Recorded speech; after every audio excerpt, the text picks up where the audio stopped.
عامر اور صبا کی شادی کو چند سال ہو چکے تھے۔ بظاہر ان کی زندگی معمول کے مطابق چل رہی تھی، مگر ایک مسئلہ تھا۔ وہ اکثر معمولی باتوں پر ایک دوسرے سے الجھ پڑتے۔ چاہے کپڑے غلط جگہ رکھ دیے گئے ہوں یا چائے میں چینی کم ہو، بات بڑھتے بڑھتے خاموشی اور رنجش تک پہنچ جاتی۔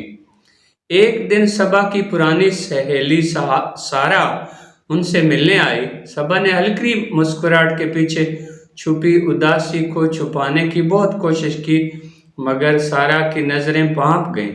سارا نے نرمی سے پوچھا، سب خیریت تو ہے؟ صبا نے پہلے تو انکار کیا، پھر آہستہ آہستہ دل کا بوجھ ہلکا کرنے لگی۔ ہم دونوں ایک دوسرے سے محبت تو کرتے ہیں، لیکن جب بھی کوئی چھوٹا سا جھگڑا ہو جائے بات بڑھ جاتی ہے، پھر گھر کی فضا خراب ہو جاتی ہے۔ شاید ہم ایک دوسرے کو سمجھ نہیں پائے۔ سارا نے مسکرا کر کہا، صبا تمہیں معلوم ہے دوسروں سے تو تب بھی پیار کیا جاتا ہے جب انسان خود سے پیار کرے۔ اگر ہم اپنی ذات کو ہی ہر وقت کوستے رہیں، اپنی خامیوں کو ہی چھپانے کی کوشش میں لگے رہیں تو دل میں سکون کہاں سے آئے گا؟ سارا کی باتیں صبا کے دل میں اتر گئے۔ اسی شام صبا نے عامر کو بٹھایا اور نرمی سے کہا، کبھی سوچا کہ ہم اکثر چھوٹی چھوٹی باتوں پر جھگڑا کیوں کرتے ہیں؟ کیا وجہ ہے کہ ہمیں ایک دوسرے میں خامیاں زیادہ اور خوبیاں کم نظر آتی ہیں؟ عامر نے چونک کر اسے دیکھا۔ صبا نے بات جاری رکھی، شاید اس لیے کہ ہمارے اپنے اندر سکون نہیں ہوتا۔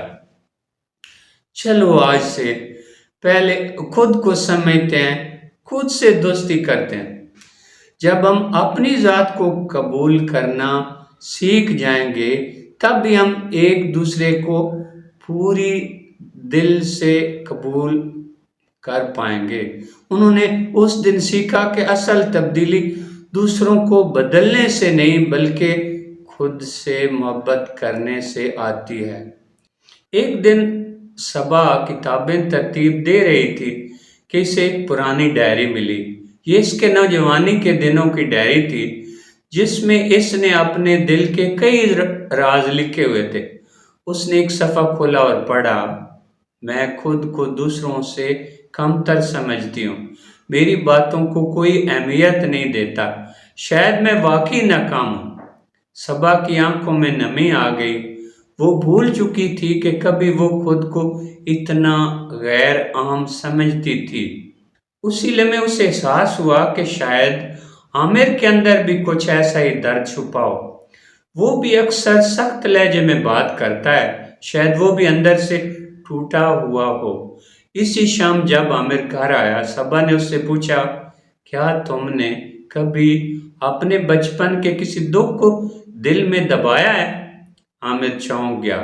وہ چند لمحے خاموش رہا، پھر آہستگی سے بولا، جب میں چھوٹا تھا ابو اکثر کہتے تھے کہ میں کسی کام کا نہیں۔ میں تب سے ہی خود کو کمزور محسوس کرتا رہا ہوں۔ صبا نے نرمی سے اس کا ہاتھ تھاما، عامر ہم دونوں کے اندر دیمک لگا ہوا ہے، لیکن اب ہم ایک ٹیم ہیں۔ میں چاہتی ہوں ہم ایک دوسرے کی کمزوریوں کو ڈھال بنائیں، نشتر نہیں۔ اس رات وہ دونوں پہلی بار دل کی گہرائی سے ایک دوسرے کو سمجھے۔ دن گزرتے گئے اور ان کے جھگڑے کم ہوتے گئے۔ اب جب بھی کوئی چھوٹی بات ہوتی، وہ دونوں پہلے ایک لمحہ ٹھہرتے، سانس لیتے اور پھر سوچتے، یہ ناراضگی اصل میں ہماری اپنی کسی اندرونی تکلیف کا اظہار تو نہیں؟ انہوں نے سیکھا کہ جب انسان خود کو قبول کر لیتا ہے تو اسے دوسروں کو بدلنے کی ضرورت ہی محسوس نہیں ہوتی۔ جب میاں بیوی اپنے اندر چھپے زخموں کو ایک دوسرے کے ساتھ بانٹنے لگے، تب بھی اصل قربت پیدا ہوتی ہے۔ چھوٹے جھگڑوں کا حل تنقید میں نہیں بلکہ سمجھنے اور سننے میں۔ اب عامر اور صبا کی زندگی میں سکون آ چکا تھا۔ ان کے درمیان وہ پرانی تلخیاں اب ماضی کا حصہ بن چکی تھی۔ گھر میں ایک نرمی سی چھا گئی تھی، جیسے موسم بہار کے بعد کھلتی دھوپ جو نہ تیز ہوتی ہے نہ چبھنے والی، بس دل کو پاتی ہے۔ چھوٹے جھگڑے اکثر اندرونی بے سکونی کا اظہار ہوتے ہیں۔ جب اندر سکون ہو تو باہر کی دنیا بھی حسین لگنے لگتی ہے۔ اب گھر میں جب بھی کوئی الجھن ہوتی، وہ ایک دوسرے سے ناراض ہونے کی بجائے بیٹھ کر بات کرتے، سنتے اور سمجھنے کی کوشش کرتے۔